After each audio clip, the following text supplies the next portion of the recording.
Il était censé devenir le prochain Lionel Messi. Pourtant, à seulement 23 ans, Ansu Fati se retrouve à l'AS Monaco, dans une énième tentative de relance. Comment ce prodige, qui a explosé tous les records de précocité, en est-il arrivé là? Remontons le temps pour comprendre l'histoire fascinante d'Ansoumana Fati. Né le 31 octobre 2002 à Bissau, en Guinée-Bissau, Ansu émigre très jeune avec sa famille en Espagne. Il s'installe dans le petit village d'Herrera, près de Séville, en Andalousie. Son père, Bori Fati, ancien footballeur modeste, joue dans le club local et devient rapidement l'idole de son fils. Le jeune Ansu, inspiré par son papa, chausse ses premiers crampons au CDF Herrera avant d'intégrer rapidement les équipes de jeunes du FC Séville. Mais le talent brut d'Ansu ne passe pas inaperçu. À peine 2 ans plus tard, les deux géants espagnols, le FC Barcelone et le Real Madrid, se battent pour le recruter. L'offre du Real est financièrement supérieure, mais Ansu, sur les conseils de son frère aîné, choisit la Masia, le célèbre centre de formation du Barça, réputé pour produire les plus grands talents. Un choix visionnaire. Sous les couleurs blaugrana, l'ascension est fulgurante, mais parsemée d'obstacles. Très tôt, Ansu subit une double fracture du tibia péroné, une blessure grave pour un si jeune joueur. Pourtant, il rebondit avec une détermination incroyable. Il gravit les échelons, équipe, réserve, puis première équipe. À 16 ans et 298 jours, il débute en Liga contre le Betis, devenant l'un des plus jeunes débutants de l'histoire du club.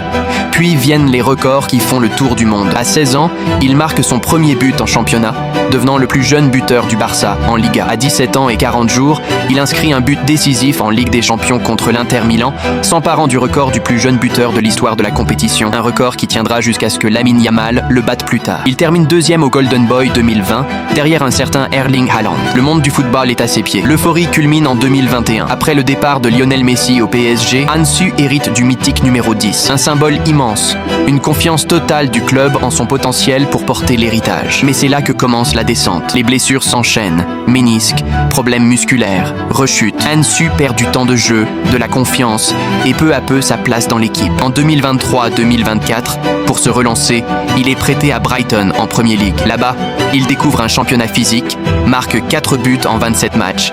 Mais la concurrence est féroce et de nouvelles blessures freinent son élan. De retour au Barça, la magie n'opère plus. Hansi Flick lui donne quelques minutes, mais pas assez pour briller. Alors, pour la saison 2025-2026, un nouveau défi s'offre à lui. Un prêt à l'AS Monaco, avec option d'achat autour de 12 millions d'euros. Le projet monégasque, ambitieux, avec participation à la Ligue des Champions, semble parfait pour relancer ce talent de 22 ans, 23 aujourd'hui. Ansu choisit le numéro 31, celui de ses débuts au Barça, comme un clin d'œil au passé. Les débuts sont étincelants. Il marque rapidement, un doublé contre Metz dès sa deuxième apparition.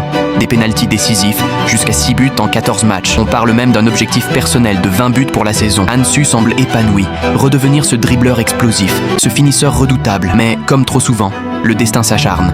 Une blessure musculaire à la cuisse en décembre le tient éloigné des terrains. Entre-temps, Monaco change d'entraîneur. Adi Hütter est remplacé par Sébastien Pocognoli, dont les idées tactiques ne collent pas parfaitement avec le style d'Ansu. Sa forme baisse, il perd sa place de titulaire et les buts s'arrêtent.